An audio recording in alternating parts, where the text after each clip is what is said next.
నమస్తే, welcome to 24/7. ఈరోజు మనతో గెల్లు శ్రీనివాస్ యాదవ్ గారు బీఆర్ఎస్ అధినేత ఉన్నారు. సార్ నమస్కారం అండి. నమస్కారం. ఇకార్ రేస్ విషయంలో కేటీఆర్ గారిపై జరిగిన విచారణ ఏదైతే ఉందో ఆ విచారణ అయిపోయిన తర్వాత కేటీఆర్ గారు రండి అరెస్ట్ చేయండి అనేటువంటి కొన్ని మాటల్ని మాట్లాడడం జరిగింది. అండ్ అదేవిధంగా ఇక్కడితో ఈ విచారణ ముగిసినట్టేనా, లేదా ఇంకా ముందు కూడా విచారణకు పిలిచే అవకాశం ఏమన్నా ఉందా? వాళ్ళు ఎన్నిసార్లు విచారణ పిలిచినా అటెండ్ అవుతుందని చెప్పి మా పార్టీ వర్కింగ్ ప్రెసిడెంట్ కేటీఆర్ గారు చాలా స్పష్టంగా చెప్పారు.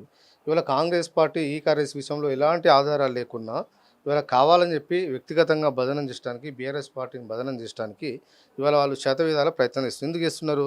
కాంగ్రెస్ ప్రభుత్వం ఇచ్చిన 6 గ్యారంటీలు కానీ 420 హామీలు, వివిధ రకాల హామీలు అవన్నీ వీళ్ళ ప్రజలకు ఇవ్వడంలో కాంగ్రెస్ పార్టీ విఫలమైపోయింది. వాటిని వీళ్ళ ప్రశ్నిస్తున్నాడు ఇవాళ కేటీఆర్ గారు. ప్రశ్నిస్తున్నందుకు ఇవాళ వారి మీద అక్కస్తోని నోటీసులు ఇచ్చి ఏదో ఆత్మస్థైర్యాన్ని దెబ్బతీయాలనే ఒక ప్రయత్నం ఇవాళ రేవంత్ రెడ్డి గారు చేస్తూ ఉన్నారు. అయినా మేమేం భయపడం. మీరు ఎన్ని ప్రశ్నలు పెట్టినా జైలుకి పంపించినా సరే మేము మాత్రం మా పోరాటాన్ని ఆపేది లేదు. తెలంగాణ ప్రయోజనాల కోసం, ప్రజల కోసం కాంగ్రెస్ పార్టీ ఎన్నికల ముందు మీరైతే హామీ ఇచ్చారో ఆ హామీల అమలు కోసం మేము పోరాటం చేస్తామని చెప్పి చెప్తా ఉన్నారు. Thank you sir.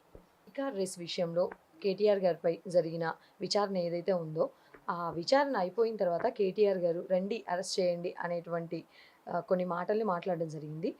అండ్ అదేవిధంగా ఇక్కడితో ఈ విచారణ ముగిసినట్టేనా, లేదా ఇంకా ముందు కూడా విచారణకు పిలిచే అవకాశం ఏమన్నా ఉందా?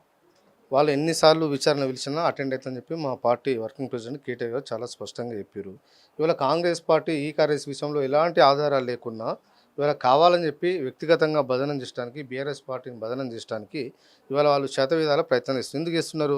కాంగ్రెస్ ప్రభుత్వం ఇచ్చిన 6 గ్యారంటీలు కానీ 420 హామీలు, వివిధ రకాల హామీలు అవన్నీ వీళ్ళ ప్రజలకు ఇవ్వడంలో కాంగ్రెస్ పార్టీ విఫలమైపోయింది. వాటిని వీళ్ళ ప్రశ్నిస్తున్నాడు ఇవాళ కేటీఆర్ గారు. ప్రశ్నిస్తున్నందుకు ఇవాళ వారి మీద అక్కస్తోని నోటీసులు ఇచ్చి ఏదో ఆత్మస్థైర్యాన్ని దెబ్బతీయాలనే ఒక ప్రయత్నం ఇవాళ రేవంత్ రెడ్డి గారు చేస్తూ ఉన్నారు. అయినా మేమేం భయపడం. మీరు ఎన్ని ప్రశ్నలు పెట్టినా జైలుకి పంపించినా సరే మేము మాత్రం మా పోరాటాన్ని ఆపేది లేదు.